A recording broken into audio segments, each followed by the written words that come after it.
Olá, seguidores do Giro Serra, estamos aqui com vocês novamente. Olá a todos que nos acompanham pelo Giro TV News, canal 13, via Speed Fiber. Olá também para você que nos acompanha através do nosso canal do YouTube, o Giro Play. Eu sou Gabriel Barbosa, estamos aqui começando mais uma edição do Giro Entrevista. E na data de hoje nós estamos recebendo aqui uma figura carimbada aqui do Grupo Giro, que vocês estão acostumados, vocês conhecem muito bem. Meu colega de trabalho aqui já há bastante tempo, Leonardo Lira, seja muito bem-vindo. Fala, Gabriel. Fala todo mundo de casa. Obrigado primeiro pelo convite. Espero poder contribuir um pouquinho para o seu trabalho, para o seu projeto e a galera de casa conhecer um pouquinho mais de quem é Leonardo Lira. É isso. E, Leonardo Lira, vamos lá. Eu acho que a gente vai falar de algumas coisas aqui que você nunca expôs publicamente, né? Eu queria começar te perguntando como que surgiu essa sua vontade de trabalhar com jornalismo, de cursar jornalismo, posteriormente se formar. Conta um pouquinho pra gente o início da sua história que te interessou e trouxe o jornalismo, um interesse na sua vida, né? Acho que o jornalismo, de um modo geral, é um misto. Primeiro, assim, o jornalismo em si, depois eu entro para a parte de quando eu me formei.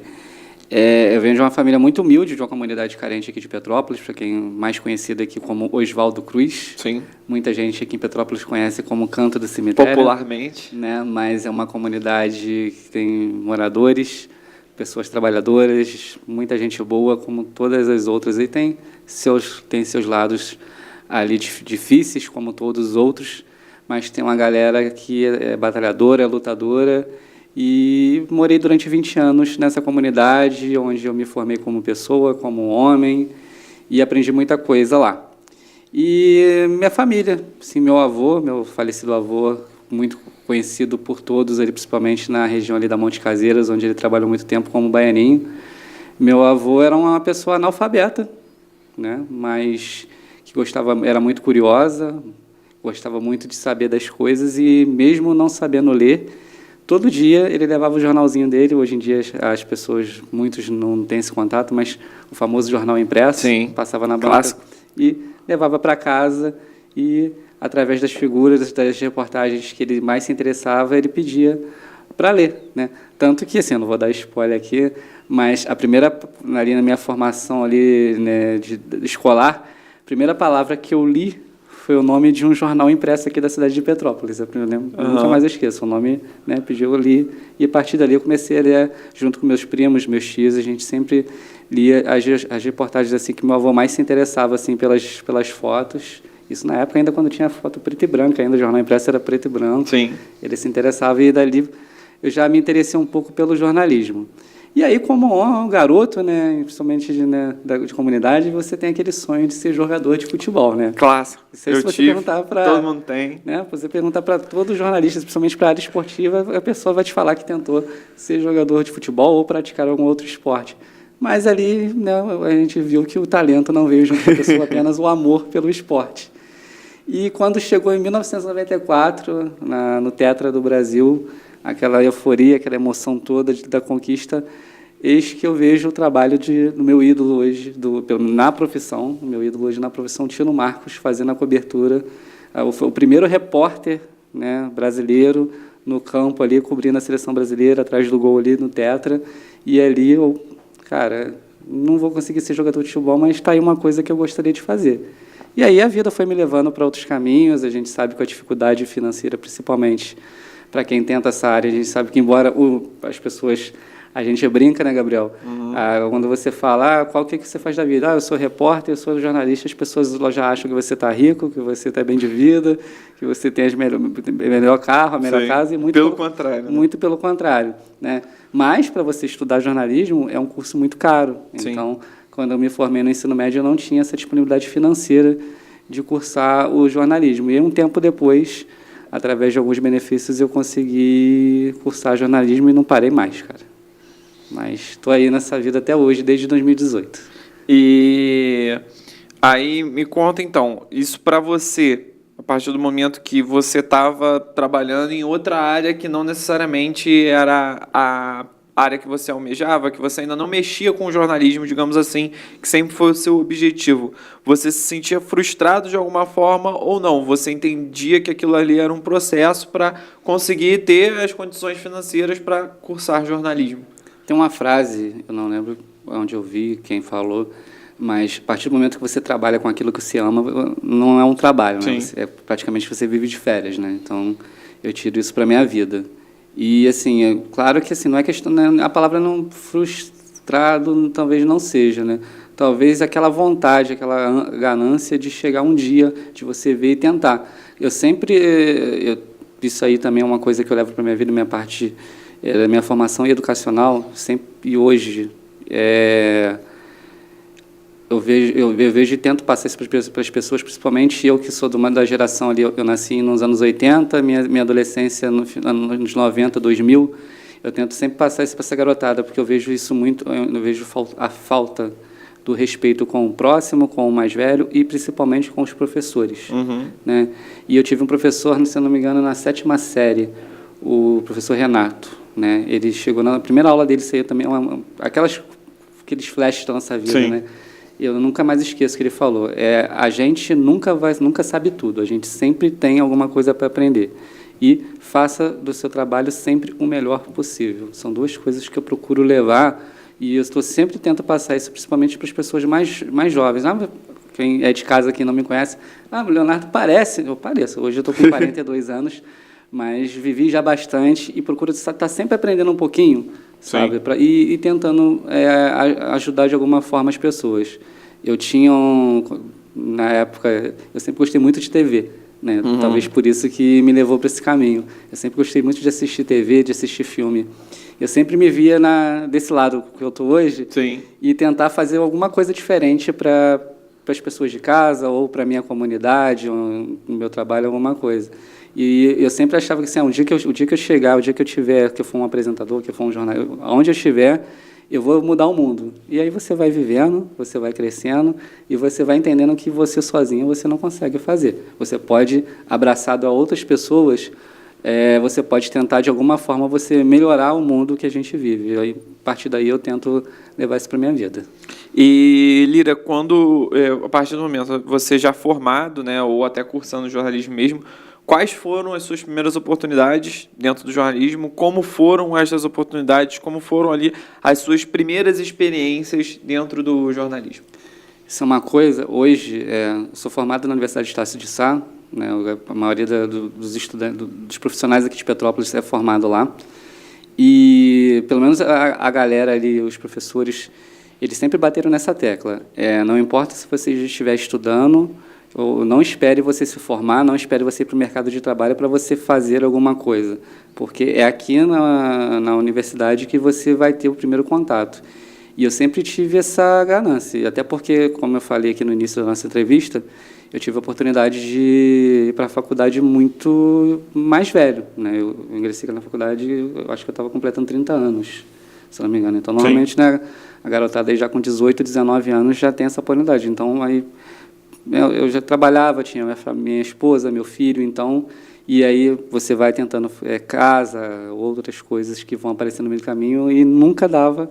Então, eu só consegui ir para a faculdade com 30 anos. Então, assim, você vai para uma turma, você vê aquela garotada mais nova, que tem a oportunidade de fazer estágios, de outras oportunidades. Então, eu corria contra o tempo. Então, e quando eu comecei a ter o contato com os professores lá na Estácio, e já rolava essa orientação, aproveita que aqui tem estúdio de TV, aproveita que aqui tem a rádio, ou, se não tiver, cria um blog, cria um site, cara, corre atrás. E foi isso que eu fiz. Tanto que, eu não sei se é passado isso, e também não me vanglorio disso, mas em 2016, eu e mais 3 amigos fomos os primeiros alunos da Estácio de Sá a fazer a cobertura de um treino da Seleção Brasileira lá na Granja Comari. Eu não sei como eu consegui o contato, eu fui perguntando para um, para outro, eu consegui o contato do Vinícius Rodrigues, que era o assessor da Seleção Brasileira, que hoje em dia é até conhecido por tirar o gato de cima da bancada da seleção. Consegui o contato do cara, entrei em contato com ele, expliquei, recebi os parabéns pela iniciativa e nós tivemos a oportunidade de um dia fazer a cobertura da Granja Comari, lá na seleção.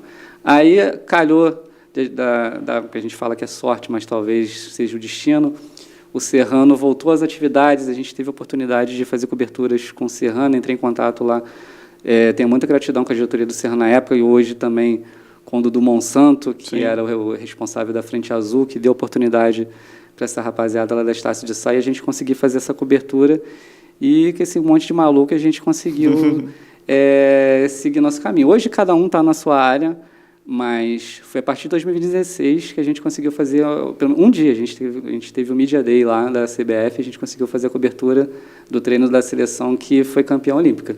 E o Dudu Monsanto, muitas pessoas não sabem, né? Aquele mesmo, da ESPN, enfim. Hoje, se não me engano, ele está na DAZN, não é isso? Ele está na Mais Esportes. Mais Esporte. N Esportes. N Esportes. E Petropolitano, muita gente não sabe, não só ele, tem outros talentos petropolitanos de jornalismo esportivo, tem o Otávio Neto, que hoje é da TNT Esportes também, enfim, tem muitos petropolitanos e muitas pessoas não sabem, né? E querendo ou não, Petrópolis, a gente até recebeu aqui recentemente o Kaique Teles do Lendo do Jogo, né?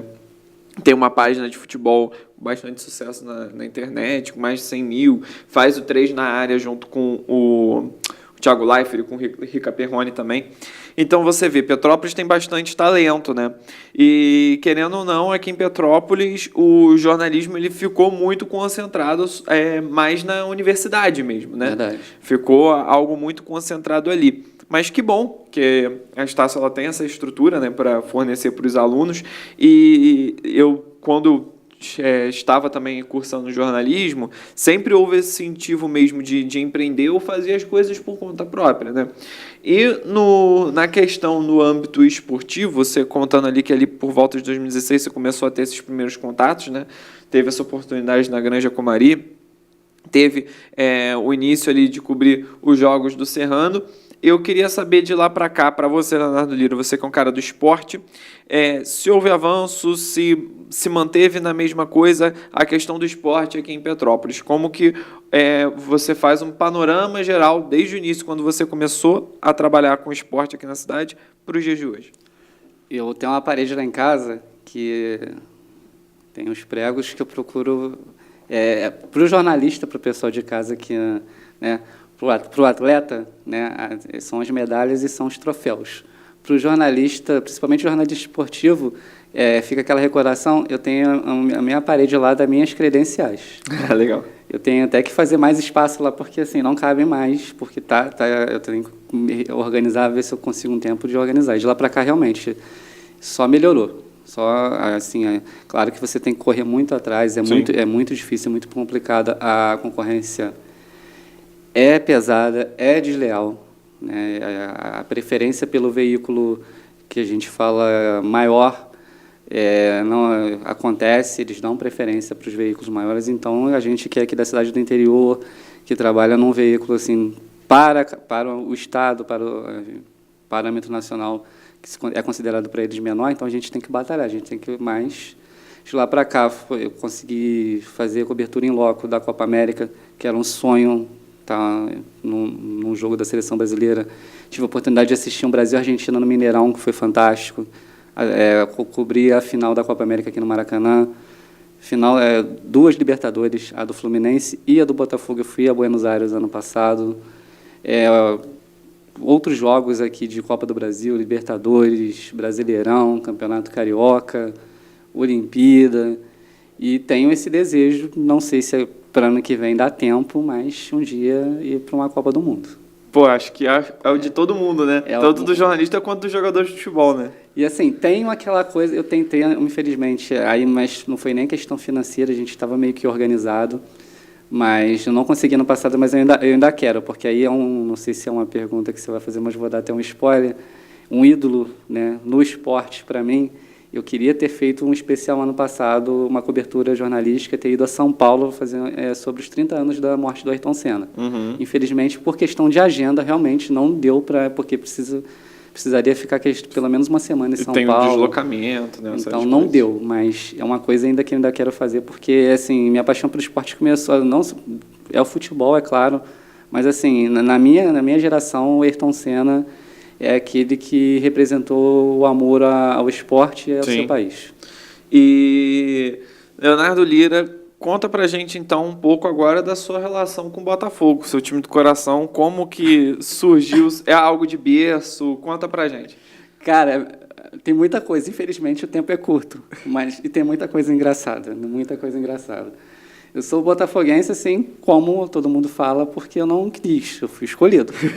E se você parar para conversar com o botafoguense, cada um vai ter uma história curiosa.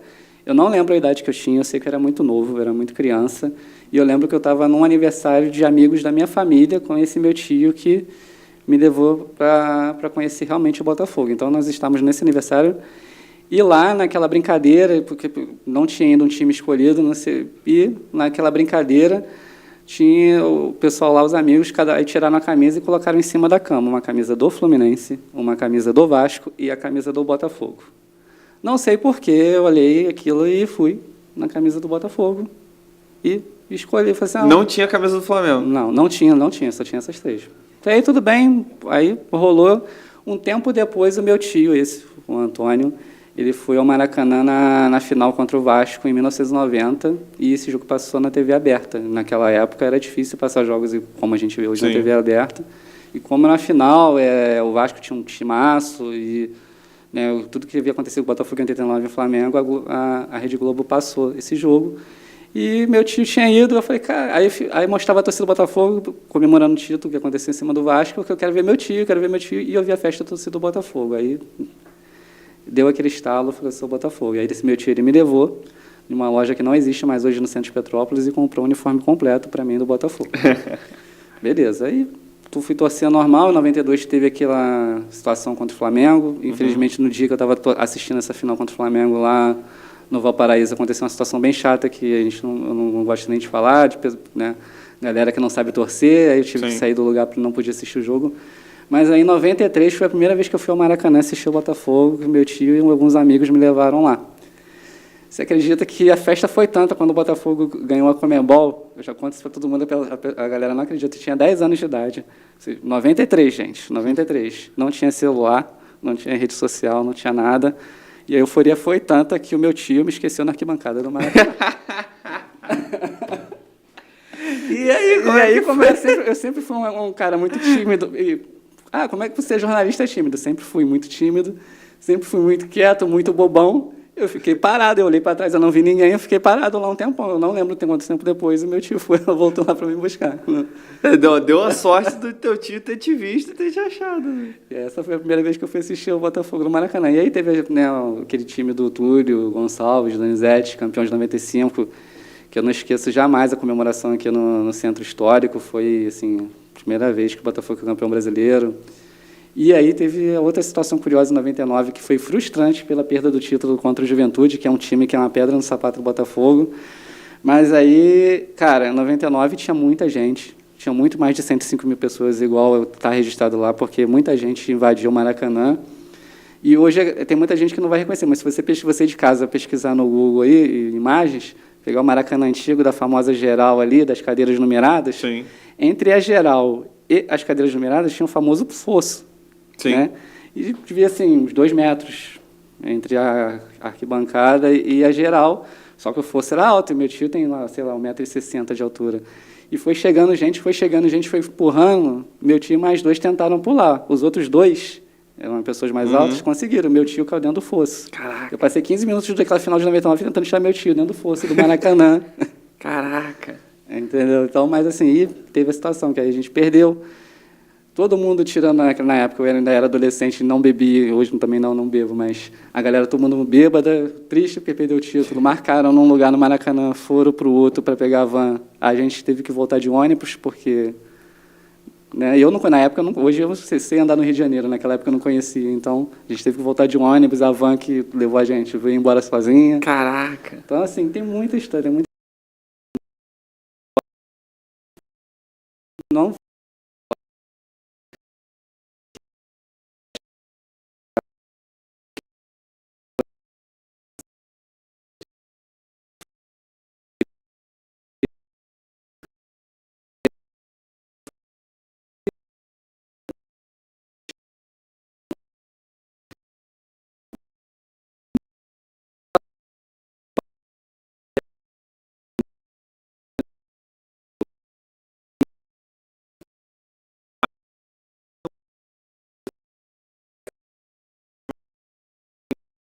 Só assim, Gabriel, eu acho que assim, eu acho que falta um pouquinho mais de sensibilidade, mas aí você pedir isso da Conmebol é complicado, né? Exato.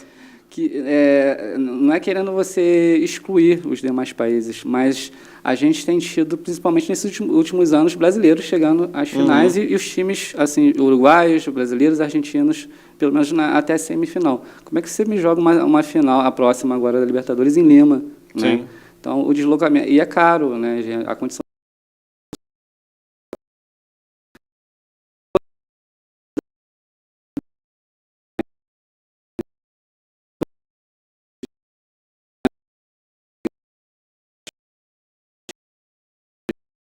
Quanto que é, mas eu acho que deveria esperar um pouquinho mais, pelo menos passar a fase dos grupos para poder escolher essa final, porque acaba ficando longe, principalmente aqui da galera da Argentina, Brasil, Uruguai, Sim. que são as equipes que estão sempre chegando mais longe, entendeu?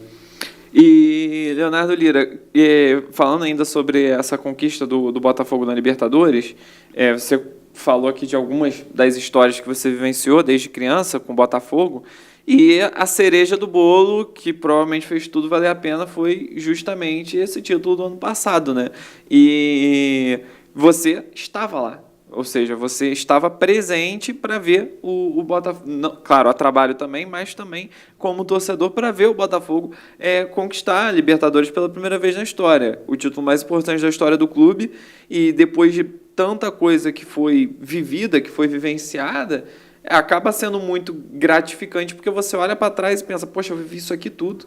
Em determinado momento eu poderia imaginar que nunca ia ver o Botafogo ganhar a Libertadores. Eu vi o Botafogo ganhar a Libertadores e vi isso, inclusive, presencialmente. Né? Eu fiz o meu Facebook, acho que em 2012. Né? Meados de 14, 15, eu lembro de ter visto um vídeo de alguém que postou um vídeo de videogame, que você joga e você escolhe o time e lá o Botafogo campeão da Libertadores. Eu lembro que eu assistindo aquilo, eu fiquei pensando assim, e o Botafogo naquela situação... Será que um dia eu vou ver o Botafogo campeão da Libertadores? Eu vou estar vivo para isso? Será que isso vai acontecer um dia? Entendeu? E aí, quando você chega lá, né, eu vou falar um pouquinho mais, mas quando você chega lá e com um minuto de jogo, você tem um dos melhores marcadores do seu time expulso. Sim. Você olha para o céu, não sei se você conhece um bloqueiro da torcida Botafogo, o tal de Zé Fogareiro. Eu acho a frase dele representa muito bem vários torcedores do Botafogo, que é aquilo mesmo, né? Que você olha para cima e você pensa, cara, não é possível que, né, depois de tudo que a gente passou para chegar até ali, em um minuto vai acabar. Mas, assim, realmente, tinha que ser naquele estádio, tinha que ser no estádio aberto, porque você viu a situação. Acho que o que ficou marcado dessa decisão do Botafogo é a questão de pessoas que não estão mais aqui, que não puderam presenciar isso que os torcedores botafoguenses presenciaram.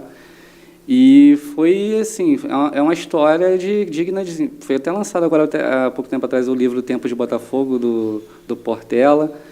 Então, assim, é uma história digna de livro, de cinema, de filme, porque, assim, tinham 60 mil botafoguenses em Buenos Aires. Se você conversar com cada um vai te contar uma história diferente do que passou, história diferente até chegar lá, entendeu? Então, é muita coisa, muita lembrança que vai chegando na sua cabeça, que às vezes você vai contando e você esquece de um detalhe que aconteceu, mas assim, até chegar lá foi incrível, foi difícil. O botafoguense é aquilo, né? Tem coisas que só acontecem com o Botafogo. Sim. E assim, a maioria é supersticioso, se acha azarado, é estabanado, é desastrado. Comigo não foi diferente, eu nunca tinha viajado de avião. Foi a primeira vez que eu viajei de avião, ainda fui fazer uma viagem internacional. Aí ainda vou e escolho um pacote que faz uma conexão para o Chile, eu não sabia que tinha a turbulência da Cordilheira dos Andes. Sim. Voltando para a Argentina, peguei uma tempestade no meio do caminho, um avião batia em cima, embaixo, parecia que ia cair. Né? O Wesley, nosso querido Wesley Pinheiro, que é daqui, nós combinamos de ir junto, então, só que ele foi em uma companhia diferente, a gente combinou de se encontrar. Só que, pela essa questão da tempestade, o avião teve que voltar para o Chile, e quando ele voltou, ele não pousou no avião que estava marcado o nosso transfer. Então, eu acabei pousando num avião diferente, que era do outro lado de Buenos Aires, do Wesley. Eu tive que pegar um Uber diferente, e o Uber estava assim... se hoje você paga R$30, no dia lá que eu cheguei, estava pagando R$150, e não tinha outra opção. Porque eu não tinha sacado dinheiro argentino ainda, então era só através do cartão. Então, é muita coisa que mais chegou lá e depois, quando você vê lá o resultado, quando você vê o Botafogo campeão, levantando a taça, você vê assim, valeu a pena. É uma pena, a única coisa que assim, eu lamento é pela questão mas isso não teria como eu prever, até pela questão do financeiro. Eu queria ter vindo num avião no domingo para poder participar da festa lá na Orla de Botafogo. Infelizmente, meu retorno só foi na segunda-feira de manhã. Entendi. A minha única lamentação foi não ter participado da festa da chegada do time aqui no Rio de Janeiro. Mas, fora isso, foi épico. Tudo que aconteceu lá, principalmente no dia lá no estádio, foi épico. E, Leonardo Lira, a gente está falando aqui de Botafogo, falando de questões profissionais e tudo mais, e obviamente que o Botafogo tem muito a ver com a sua vida pessoal também, mas eu quero agora saber que as pessoas conheçam um pouquinho mais do Leonardo Lira enquanto pessoa, né? Primeira coisa que eu quero perguntar aqui para você é algo que eu perguntei aqui já para outros entrevistados, e são histórias que geralmente rendem boas conversas, rendem bons assuntos e acredito eu que desperta a curiosidade de muita gente. Me conta como você conheceu a sua esposa. Cara, é curioso, sabe por quê? A gente fala que no relacionamento você tem que ter a confiança e você tem que ser parceiro e você tem que ser amigo. Uhum. A minha esposa sempre foi a minha melhor amiga, literalmente. Nós nos conhecemos bem antes, né? Nós fizemos, frequentando a Igreja Católica, nós fizemos a primeira Eucaristia, a primeira comunhão, mas assim, já rolou aquela amizade. E ali, cada um foi seguir sua vida, e anos depois nós nos encontramos através da dança folclórica, a famosa dança alemã aqui em Petrópolis. Nós fomos dançar no mesmo grupo. Uhum. Né? Ela sempre morou no Valparaíso, lá também, lá perto de onde eu morava, mas sempre fomos amigos. E assim, aí anos depois a gente foi se encontrar nesse grupo de dança alemão, Petrópolis Danças Folclóricas, até mandar um abraço aí para a galera. E assim, continuamos amigos, e assim, aí você vai participando de eventos, você vai viajando, e aí foi acontecendo. Foi rolando um interesse, a gente começou a namorar. Ela brinca que ela me pediu em namoro primeiro, porque normalmente é o homem que pede. Como eu falei no início da entrevista, que se você não acompanhou, eu sempre fui uma pessoa muito tímida, eu sempre fui uma pessoa muito acanhada. Infelizmente, como algumas coisas aconteceram na minha vida, mas que eu tenho uma gratidão muito enorme, como eu falei também para quem assistiu no início ali, pelos meus orientadores, meus professores. Eu tive a oportunidade mas primeiro deixa eu falar da minha esposa. A gente foi indo e aconteceu. Mas, assim, realmente, do início de amizade mesmo, de amizade de criança mesmo, aí as coisas foram acontecendo. E só para entender, então teve um hiato nesse período entre que vocês eram amigos de infância e depois o reencontro. Sem brincadeira, entre conhecer, foi em 93 e 2099, foram quase 7 anos que a gente não se via, e aí, em 99 a gente começou a ser amigo, e a gente começou a namorar em 2003. Caraca. Em 2013. E aí, daí, em 2004 ficamos noivos, em 2005 casamos, e estamos aí até hoje, 20 anos. 20 de anos. Casados e 22 anos de relacionamento. E qual que você acha que é o segredo para um relacionamento duradouro? Eu vou fazer aquela brincadeira que a gente vira, o pessoal tá sempre errado, não. É isso, acho que é parceria, cumplicidade, a gente sabe que a amizade, e um está sempre buscando auxiliar e fazer parte do sonho da outra pessoa. A minha esposa, por exemplo, ela sempre teve o sonho de seguir na área que ela está hoje também. Ela teve a mesma dificuldade que eu. Ela não conseguiu logo de cara ir para a área que ela gostaria, então ela começou a trabalhar em outras áreas, e hoje ela está fazendo tudo que ela gosta, que é trabalhar na educação, com crianças, entendeu? E é isso, eu acho que é essa parceria. Eu acho que a palavra que resume o relacionamento, o casamento, eu acho que é isso, é a parceria. Entendeu? É um entender o outro e estar sempre tentando estar junto nos momentos difíceis e ruins, principalmente, porque acho que a gente vive nessa corrida do dia a dia, e às vezes a gente tem momentos piores do que melhores, então Sim. A gente está sempre ali para equilibrar a balança, né? Então acho que é isso, acho que é equilibrar a balança ali do dia a dia. E Lira, você falou sobre essa questão do grupo de danças folclóricas alemães, né? E conta pra gente então um pouco da sua relação com a cultura alemã, com a Bauerfest. Para quem não sabe, acho difícil que alguém não saiba, você que está nos acompanhando, o Leonardo Lira, inclusive, fez recentemente mais uma edição do Vorfreud, né, que é o programa ali preparativo para a Bauerfest, né, pouco antes ali da Bauerfest se iniciar. Então, conta um pouquinho para a gente essa sua relação, Acredito que o Petropolitano, todo Petropolitano tem uma história com a Bauerfest, isso é nítido, isso é claro, mas eu queria saber um pouquinho mais da sua. Então, aí eu vou entrar num momento bem delicado, porque, como eu falei, assim, sempre fui uma pessoa tímida, sempre fui uma pessoa pacata. E o que acontece? Eu acho que isso, como eu falei, eu sou muito grato. Até hoje, eu tenho professores que realmente são meus amigos, que me ajudaram Sim. muito, principalmente num momento muito difícil da minha vida. Quando eu perdi minha mãe, entendeu? Estava saindo ali da pré-adolescência para a adolescência, quando a minha mãe faleceu.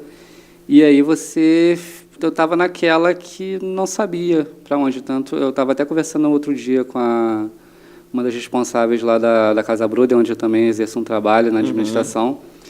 Ela estava me perguntando, fazendo exatamente essa pergunta, como é que eu cheguei aonde eu cheguei hoje. Eu estava falando, uma das perguntas foi até um amigo meu que foi lá fazer um orçamento na parte de obra lá que eles estão querendo fazer, e eu falei com ela que, quando ele saiu, eu falei para ela, ele é um dos... Eu tenho 3 amigos, né? Tenho muitos amigos, mas eu tenho aqueles que sempre foram muito mais próximos. Eu falei para ela, ele é um que eu tenho uma gratidão por ele que ele nem sabe que eu tenho. Aí ela pergunta por quê. Eu falei, porque no momento mais difícil da minha vida, eu já tinha... Ele também ele passou por um momento complicado, mas nem se compara, nem se compara. Estava ali dando uma força para ele, e ele mais outros 2 me deram uma força de eu estar numa inércia na hora de não saber para onde ir. Então, eles deram aquele famoso abraço e me levantaram.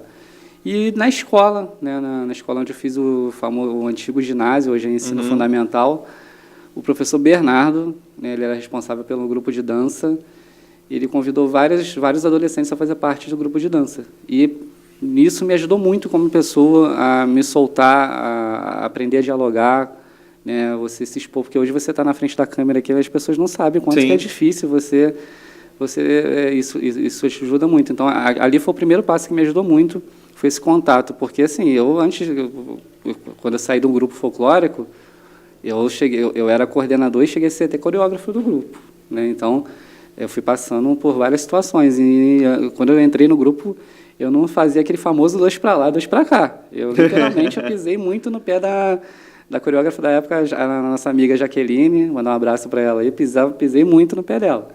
Então, isso me ajudou muito. Outra situação que me ajudou muito também é aquele professor que eu te falei, que você pretende chamá-lo aqui, que lançou o livro sobre a história do Sherlock, que é outro que eu tenho uma gratidão enorme por ele, que me ajudou muito. Ele, junto com meu professor de inglês, depois virou professor de teatro, o professor José Carlos, eles montaram um projeto nessa mesma escola de teatro para os alunos, e ali me ajudou a realmente essa parte de conversar, de ficar na frente das câmeras, na frente do público, que é muito difícil. A gente sabe o quanto tem muita gente que tem dificuldade de se expor em frente ao público. Quando você tem que falar na frente, tem muita gente que trava e não consegue. Então, essas 2 situações me ajudaram muito, não só para a minha vida pessoal, como para a vida profissional, fazer parte. E o grupo folclórico eu fiz parte 10 anos, foi assim, incrível, conheci alguns lugares que, se eu não estivesse fazendo parte de um grupo folclórico, eu acho difícil. E me ajudou muito na minha vida profissional. E tenho amigos aí também até hoje por causa do grupo folclórico. E pude trazer esse projeto agora para o Giro Serra também, o For Freud Bauerfest, contar essa história dessas pessoas que fazem um trabalho tão incrível aqui na nossa cidade, porque a gente tem esse problema. Como é uma cidade muito próxima ao Rio de Janeiro, as pessoas querem ser como o Rio de Janeiro. Sim. Mas Petrópolis tem uma história riquíssima que muitos moradores não valorizam, que deveriam valorizar mais, porque é uma história que é rica não só aqui para a gente, mas para o Estado, para o nosso país, mas para o mundo também. Muita coisa aconteceu aqui na nossa cidade, entendeu? E você, até, né, já que você está falando disso, voltando, né, você ainda mantém uma relação forte também ali com a comunidade de Oswaldo Cruz, né, que foi onde você foi nascido e criado. Até hoje você frequenta, você ali tem uma relação, tem amigos lá no local também? Com certeza. No Oswaldo Cruz, outro também, cara, várias pessoas que também já nos deixaram. Tem o grande Marcelo Garcia Bastos, que era o carnavalesco da Escola de Samba. Tanto que eu tenho um amigo lá na época de Senip, quando a gente estava brincando na transmissão do 7 de setembro, que a gente falava do Senip. Uma vez um amigo meu, Felipe Justo, ele falou assim: nossa, Leonardo, mas tu faz tudo, cara. Cara, eu sempre procurei estar sempre envolvido em alguma coisa, porque eu sempre gostei dessa parte de cultura. E eu cheguei a ser auxiliar de carnavalesco, na época que Petrópolis tinha desfile de escolas de samba. E então eu sempre fui envolvido muito nessa parte lá também da comunidade. Ajudei em alguns projetos sociais lá para as crianças e adolescentes e me ajudou bastante. Eu tenho um carinho enorme, sempre que eu posso eu vou lá. A gente sabe que a correria do dia a dia é difícil. E nesse ano eu pude fazer um agrado, né, um carinho, contando um pouquinho da história da escola Oswaldo Cruz, que é riquíssima também. Tem uma história muito linda também. E por muito tempo hoje, com essa falta do carnaval de rua aqui em Petrópolis, acabou ficando um pouquinho esquecido, não só o Oswaldo Cruz. Outras também, mas a Oswaldo Cruz tem uma história riquíssima na cultura da cidade de Petrópolis, falando de samba, entendeu? Então, eu pude fazer uma reportagem esse ano e eu vi que realmente eu consegui chegar no coração da galera lá que me conhece, assim, praticamente do ventre da minha mãe, entendeu? E lá eles também têm feito recentemente muitos eventos, né? E acho que virou um coringa assim para conseguir sobreviver, já que Petrópolis não tem mais os desfiles tradicionais, né? Você que é fora de Petrópolis, às vezes na sociedade ainda tem a cultura dos desfiles de escola de samba. Mas aqui em Petrópolis, se não me engano, o último foi em 2013, salvo engano. Acho que sim. Acho que sim, 11 ou 13, se não me engano. Alguma coisa assim. Eu já não estava fazendo mais parte, mas acho que foi isso aí mesmo. E levava multidões para o centro histórico. Foi considerado o segundo maior carnaval do estado do Rio de Janeiro. Exatamente. Então, Petrópolis tinha uma cultura carnavalesca nesse sentido. Além dos blocos, que também eram bem maiores, né? Tinha também, claro, os desfiles de escola de samba. E você falou de Buenos Aires, mas me fala de outros locais que você pôde frequentar, que você pôde ir, que também te surpreenderam positivamente. E se tiver também algum lugar que não foi boa experiência, foi alguma experiência desagradável. Eu estive... Pessoal, se tiver alguém de São Paulo aí, me perdoa, mas assim, tive 2 experiências negativas em São Paulo. A primeira delas, quando eu estava dançando ainda, fazendo dança alemã, em 2002, se eu não me engano, eu fui a São Paulo a primeira vez, tive uma experiência muito negativa lá. Então, e quando eu fui na Copa América também, assim, por que negativa, né? Porque, assim, como eu falei, né, o Petrópolis está muito próximo ao Rio de Janeiro, e o carioca é desse jeito, né? Sim. Descontraído, né, ali. E o paulista não, o paulista já é aquele cara mais sério, já é aquele, né, mais seco. Então, assim, eu não me sentia à vontade em São Paulo. E sem falar, principalmente agora em 2019, cara, tu tem que porque o trânsito de São Paulo não é de Deus, não, cara. Não é de Deus, não. Eu levei mais tempo para sair da rodoviária do Tietê para ir para o Morumbi do que de Petrópolis a São Paulo. Estou fazendo essa brincadeira assim, mas, assim, é loucura. É loucura. E eu dei tanta sorte quando eu fui para São Paulo, que é outra coisa que eu ainda pretendo. Olha só, você mora perto do Rio e eu nunca andei de metrô. Uhum. É uma coisa que eu falei assim, cara, eu vou para São Paulo, vou aproveitar e vou andar de metrô. Quando eu chego lá em São Paulo, metrô em greve. Aí não conseguiu realizar o sonho. Eu falei assim, cara, é botafoguense mesmo, né? Então, assim, é experiência negativa. E positiva, cara, deixa eu pensar aqui. É que não fui muito para muitos estados, assim, basicamente São Paulo, Rio, Minas, perto ali do Espírito Santo. Mas, assim, talvez...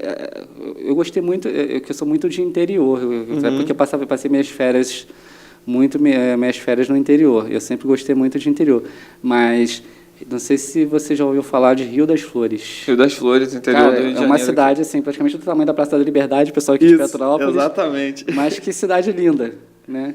O nome já diz tudo. Então, é uma cidade que me chamou muita atenção, porque é muito pequena e é acolhedora. E você frequentou lá sistematicamente, mais de uma vez? Por causa o grupo, ele praticamente uma vez por ano, ele dançava lá na festa de Rio das Flores. Então, praticamente uma vez por ano, no tempo que eu dançava, eu ia para lá. Então, eu gostava muito de ir para lá. E, Leonardo Lira, fala um pouquinho para a gente, então, voltando mais para essa questão mais esportiva, né? Você já há alguns anos faz aqui na casa o Giro Esporte, e eu tendo a dizer que hoje é um dos poucos bons produtos esportivos produzidos aqui em Petrópolis, né? Hoje, obrigado. Não, mas é verdade, porque hoje, infelizmente, por mais que a gente tenha até visto, por exemplo, hoje Petrópolis tem 3 times profissionais, né? O Veracruz, o Serrano e o Petrópolis, né? Há alguns anos era só o Serrano. E em determinados momentos o Serrano passou ali por dificuldades financeiras a ponto de quase não conseguir disputar competições oficiais. E com isso, acredito que em determinado momento, nesse período, né, até nesse período de dificuldade financeira do Serrano, tinham muito mais produtos esportivos daqui de Petrópolis. Hoje em dia, que o esporte da cidade obteve um crescimento, a gente tem esportistas petropolitanos também fazendo sucesso em outras modalidades, a gente tem poucos conteúdos esportivos sendo produzidos aqui no nosso município, né? A gente entende a economia financeira da nossa cidade anda por um momento complicado, do país também, mas não é só de agora. Como eu falei, já na época, quando a gente estava estudando ainda, a gente já estava fazendo algum projeto similar ao que eu faço hoje aqui, por conta própria, e a maior dificuldade, eu vejo isso não só aqui no meio de comunicação, mas eu vejo essa dificuldade também das entidades esportivas aqui de Petrópolis, a busca por apoio financeiro, né? A gente tem uma métrica aí, principalmente para quem é da área aí do marketing, né, que não é visto, não é lembrado. Sim. Eu acho que o empresariado aqui de Petrópolis ele esquece disso, né? A concorrência aqui em Petrópolis, uma cidade de 300 mil habitantes, e todo mundo faz essa brincadeira, que em Petrópolis só tem farmácia, padaria e mercado. E mercado. É verdade. Então, assim, e a gente vê pouca divulgação aqui na cidade de Petrópolis, né? Então, eu acho que falta esse apoio. Sem falar que a gente passa por algumas... Eu não vou entrar no mérito, porque a gente de político, mas às vezes uma falta de interesse por parte de certos gestores com a área esportiva. A gente vê hoje... a gente brincou ontem na redação, que a gente estava ali apurando algumas notícias, e daqui a pouco um dos meus tios também, que me levou a essa parte de esporte, que é muito conhecida aqui também, para a galera mais antiga dos clubes de futsal, o pessoal, quem for ver aí, o nome já vai saber, o Baianinho, mas não o Baianinho do Serrano, não, o Baianinho do futsal, né, do Palmeiras, do Petrô, Magnólia, né, principalmente Magnólia. Meu tio, inclusive, ele foi preparador de goleiros quando tinha antes do PEC, né? Sim. Então, meu tio ele foi preparador de goleiros. E hoje os clubes estão enxugando, né, por essa falta de apoio. Talvez também a gente recebeu o atual presidente da LPD, o Geraldo Barros, que ele falou que as crianças e adolescentes também estão deixando de praticar atividades esportivas. Talvez por isso também a gente está tendo esse encolhimento no número de entidades esportivas aqui. Mas principalmente também pela falta de apoio. Eu acredito que falta esse apoio. A gente rever as coisas aqui, a política pública de esportiva aqui em Petrópolis, porque não só na comunicação a gente tem uma galera aí boa, muito boa, sim, e que tanto que está indo para outros lugares aí, até maiores na cidade de Petrópolis, mas Petrópolis tem referências também na área esportiva, sim, entendeu? Hoje, por exemplo, mesmo a gente publicou lá no Giro Serra da Ana Paula Delgado, a menininha de 13 anos, que inclusive eu vi ela começando lá no projeto da Geogest, lá no SESI. E então a gente tem algumas áreas aqui, a gente tem destaques. Sim. Acho que realmente falta apoio. Acho que a principal dificuldade aqui é apoio. Eu entendo realmente o empresário, eu entendo que a parte financeira está complicada, mas sei lá, talvez unir o público e o privado, entrar no consenso para a gente ter mais apoio, porque assim, não é só questão de você dar dinheiro para o Giro Serra, você dar dinheiro para outros meios de comunicação ou dar dinheiro para o atleta praticar esporte. Você vai movimentar a economia, porque ao mesmo tempo que eu vou numa loja de roupa comprar, quem trabalha nessa loja de roupa vai no mercado, vai na padaria, aí você vai ter um ciclo, né? Então, acho que falta as pessoas que têm um aporte financeiro entender essa parte, porque a economia tem que girar, de alguma forma. E talvez aí os empresários, aí, os responsáveis, como eu falei, o público e o privado entrarem no consenso e ver que essa roda tem que girar, essa economia tem que girar, e vai ajudar todo mundo. E, Leonardo Lira, agora o momento que o filho chora, a mãe não vê. Tem um joguinho que a gente faz aqui no nosso programa. Ih, rapaz. Desde o início do programa eu falo que eu vou criar um nome para esse joguinho, até hoje eu não criei. Então, continua sem nome, mas são 5 tópicos, todos eles têm que ser respondidos em apenas uma palavra. O último tópico ele é um pouco mais polêmico, aí eu deixo elaborar um pouco mais, eu não preciso ser respondido em apenas uma palavra, não. Então a gente começa aqui com uma comida. Puxa, uma? Uma só. Churrasco. O churrasco é um dos grandes campeões do mas programa. Eu tenho vários, mas sim, churrasco, se eu puder, como todo. Escolher uma só, churrasco. Uma música. Aí é complicado também, mas velha infância. Um ídolo. No esporte? Geral. Ayrton Senna. Um lugar. Lugar que eu queria conhecer ou lugar, né? Livre escolha. Eu tenho muita vontade de conhecer a Itália. Itália. E, para finalizar, que eu te falei que é mais polêmico, um ranço. Ranço? Ih, rapaz. Aquela coisa que te irrita. Falta de respeito. Pode elaborar. Falta de respeito. Acho que o respeito... Como eu falei no início da transmissão, eu tento passar isso, porque eu vejo da minha época lá, né? Você não precisa dar bênção, né? Porque Sim. Tem que dar, não, mas acho que falta o respeito com o mais velho, falta o respeito com o pai, com a mãe, com os professores, eu acho que o respeito.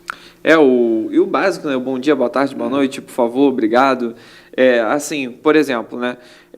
Eu, Gabriel, eu fui criado com a cultura de sempre cumprimentar, dar bom dia, boa tarde, boa noite para o motorista do ônibus, por exemplo. Porque, gente, não tem como. Cordialidade, né? E o cara, ou a mulher, né? Enfim, eles fazem a cidade girar. Eles levam todo mundo para o trabalho e trazem de volta. Então, se a economia da cidade ela se mantém ainda de certa forma forte, justamente tem muito papel ali do profissional rodoviário, né? E às vezes eu vejo pessoas até destratando esses profissionais, que são profissionais que merecem todo o respeito. Então eu cumprimento mesmo, falo bom dia, boa tarde, boa noite. Muitos me reconhecem por causa do meu trabalho, fico feliz, então converso. E é um exemplo do que eu vejo da falta de respeito. Eu acho que se a pessoa, por exemplo, não cumprimenta ali o motorista, o cobrador, ou cumprimenta assim, né? Tipo, ou o motorista cumprimenta e ela não responde, vai muito sobre essa questão da falta de respeito que o Leandro falou. Para você ter uma ideia, lá na comunidade Oswaldo Cruz, quando eu era criança, tinha o senhorzinho lá, também já nos deixou, seu Zé Major. Seu Zé Major, que fazia a limpeza das ruas lá, da escadaria. Quem conhece a comunidade Oswaldo Cruz, tem 2 escadarias e a principal lá, que é a famosa escadaria da igrejinha, né? Que era onde eu morava. E o seu Zé Major fazia, junto com outras 2 pessoas, fazia a limpeza do bairro lá. E assim, como eu falei, a questão do respeito, né? O seu Zé Major... Aí você, se sem querer, você deixasse um papel de bala caísse no chão. Sempre foi limpíssima a comunidade. E ele chamava atenção mesmo. E não adianta você reclamar com o pai, com a mãe, não, porque o seu Zé Major estava certo. Você tem que respeitá-lo, ele é mais velho. Entendeu? Então, eu sempre tive essa cultura, você tem que respeitar o mais velho, pai, mãe e seus professores, porque senão aí começa a desandar. Sim. Não adianta. Leonardo Lira, gostei muito aqui da nossa conversa. Valeu. Eu quero que você deixe... Você até citou uma coisa muito bonita em relação ao respeito aqui, mas eu quero que você deixe um recado final para todos que estão nos acompanhando. Fala também suas redes sociais, convide as pessoas também, claro, para assistir o Giro Esporte segundas e quintas, enfim. Então é isso aí, galera. Obrigado, Gabriel, obrigado a todo mundo de casa. Foi um pouquinho da minha história, um pouquinho do que eu fiz. A gente pode conversar, siga aí meu Instagram, Leonardo Lira Oficial, meu Facebook, Leonardo Lira. Acompanhe aí o programa Giro Esporte, segunda e quintas, agora a gente vai mudar um pouquinho de horário às 4 da tarde, mas tem as reprises aí para quem não puder acompanhar. E outros trabalhos que a gente vai fazendo aí também nas redes sociais do Grupo Giro. E é isso, como eu falei, acho que vamos respeitar. A gente vive num mundo tão complicado hoje agora, nesse mundo que a gente vive politicamente, que tem um lado A, lado B, Sim. Principalmente a gente falando do nosso país. E tanta coisa errada acontecendo aí, as pessoas se preocupando com tão pouco, né? Então, vamos ajudar o próximo. Como eu falei no início, eu tinha a preocupação de um dia chegar num lugar e ser famoso para mudar o mundo, e eu vi que realmente eu sozinho eu não vou fazer isso, mas eu posso fazer parte de um projeto com outras pessoas que pode mudar um pouquinho, que não vai mudar o mundo, que pode mudar um pouquinho, que depende só da gente. É isso, Dona Lira. Muito obrigado novamente pela sua participação. Agradeço muito a sua disponibilidade. E é isso, gente. Agora, minha conversa diretamente com você.